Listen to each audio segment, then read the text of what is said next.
Experience है आपका यहाँ पर रहने का? Actually I think this is right.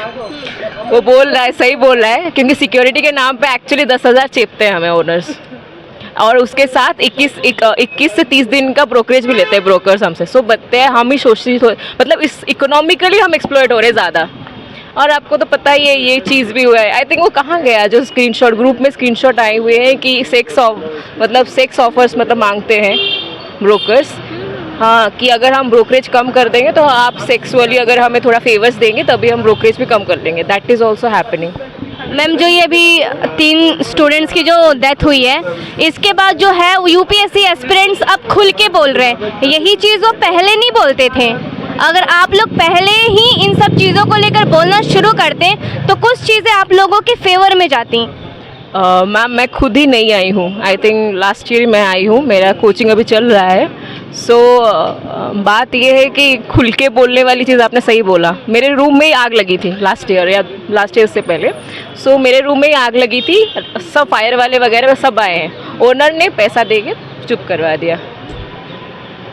उससे एक लड़की की मतलब नॉर्मली उसे जान जाने वाली थी, बेड पूरा जल गया था, लड़की नहीं थी बस रूम पे, थैंक गॉड। पर पैसा देके बात दबा दिया। अब बताइए हम कितना खूब घुमाएं। अगर 1-2 चल भी गई तो सारी लड़कियां चुप है ना। अभी तो आपने देखा है, अभी तो मतलब सुसाइड केस भी हुआ है अंजलि का। So you can also decide कि लड़कियां अब क्या, लड़कियों हम फैमिली से लड़के आते हैं कि हम रहेंगे यहाँ पे, 2 साल की हमें गारंटी मिलती है, फिर बोलते हैं तीसरे साल में हमारी शादी हो जाएगी। तो हम लड़ेंगे कब, पढ़ेंगे कब, बताइए। मैम, आपको हमारे देश के एजुकेशन सिस्टम पर कितना विश्वास है? आप लोगों को न्याय मिलेगा या नहीं मिलेगा, या फिर जो दिल्ली में जो यूपीएससी का स्कैम चल रहा है ये ऐसे ही चलता रहेगा? सिस्टम में भरोसा है, इसलिए सिस्टम में घुसना चाहते हैं। Got it.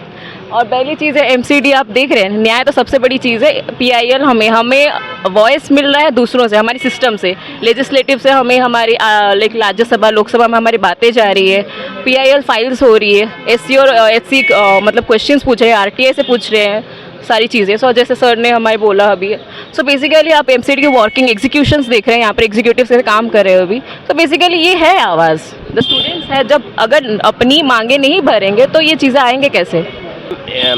काफ़ी सही था 2020 से पहले, मतलब प्री कोविड।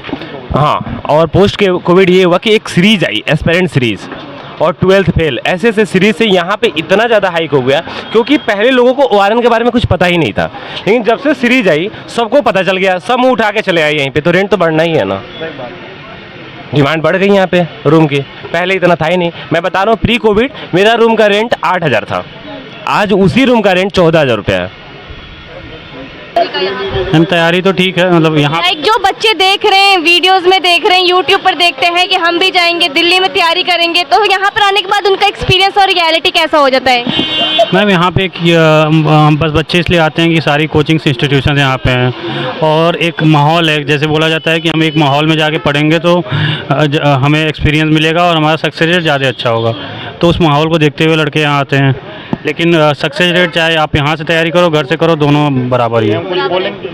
लेकिन सर, जो हर एक चीज़ों का मटेरियल है, बुक्स हो गई, कोचिंग क्लासेस हो गई, मॉक इंटरव्यू की प्रैक्टिस हो, टेस्ट सीरीज की बात हो, तो सबकी फैसिलिटी तो सर दिल्ली ही है ना। अब वहीं पे सर जो मोटिवेशन स्पीकर के तौर पे जो हमें स्क्रीन पर दिखते थे, अब वही कह रहे हैं कि आप अपनी जगह पर रह के तैयारी करें। मैम, सारी सुविधाएं यहाँ पे हैं, ये बात सच है, लेकिन आजकल डिजिटल जब से सब कुछ हो चुका है, आप यूट्यूब से क्लास कर सकते हो, ऑनलाइन यहाँ से कुछ भी अपने यहाँ घर पे मंगा सकते हो, एज जो भी कोचिंग इंस्टीट्यूशन है उनके मटेरियल घर चले जाते हैं। तो ऐसा नहीं, आप कहीं भी रह के आप तैयारी कर सकते हो, ऐसा इशू अब नहीं रहा है। लेकिन एक बस यहाँ है कि एक मोटिवेशन, एक माहौल के लिए लड़के आते हैं। अगर किसी को ऑफलाइन कोचिंग करना होता है तो यहाँ आते हैं, जैसे किसी को टेस्ट सीरीज करना हो, किसी को इंटरव्यू के लिए गाइडेंस चाहिए हो, तो यहाँ आते हैं। अब धीरे धीरे डिसेंट्रलाइजेशन हो रहा है।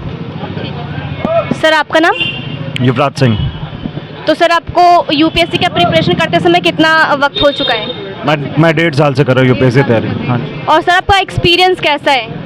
क्या सोच कर आए थे और अभी तक आप क्या सीखे हैं? मैडम, सोच के तो ये आएंगे कि यहाँ आए थे कि यहाँ पे पढ़ाई करेंगे, अब लेकिन जब से यहाँ पे आए, पढ़ाई से ज़्यादा घर संभालने वाली समस्या हो गई।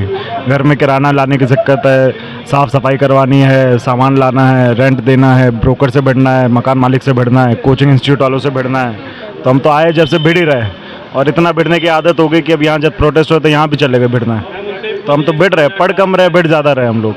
तो ये समस्या, यही एक्सपीरियंस। सर, तो आज जो बच्चे देख रहे हैं आप लोगों को, या फिर जो मोटिवेशनल स्पीकर्स जो हैं, जो यूपीएससी को इतना प्रमोट कर रहे हैं कि दिल्ली में आओ, तैयारी करो, सर उनके लिए आप क्या कहना चाहेंगे? उनको अभी से आप लोग अपना एक्सपीरियंस बताएंगे तो कहीं ना कहीं वो रील और रियल लाइफ से बाहर निकलेंगे। देखिए, हर चीज़ को रैशनल करके सोचना तो बहुत ज़रूरी है। जो बच्चे आगे पढ़ना चाहते हैं उनको ये सोचना होगा कि आजकल और भी माध्यम है पढ़ने के, डिजिटल एजुकेशन भी एक तरीका है, और ज़रूरी नहीं है आप दिल्ली आके पढ़िए, क्योंकि बच्चे यहाँ केरला से, तमिलनाडु से, अरुणाचल प्रदेश से पढ़ने आते हैं और यहाँ आके बाकी चीज़ों में रह जाते हैं, पढ़ाई छूट जाती है। तो मेन चीज़ है कि और भी माध्यम देखने होंगे, जो इन्फ्लुएंसर्स वगैरह उनको भी देखना होगा कि यहाँ पे आपको बुलाने की क्या आवश्यकता है। आप देखिए मैडम, 200 बच्चों की कैपेसिटी वाली क्लासरूम में 600 बच्चे बैठा के पढ़ाते हैं, तो आप लोगों का भी एक वो मोटिव है ना कि ज़्यादा से ज़्यादा बच्चा है टीचर्स का, तो उन चीज़ को भी इनको देखना होगा कि हम कैसे इसको प्रिवेंट कर सकते हैं।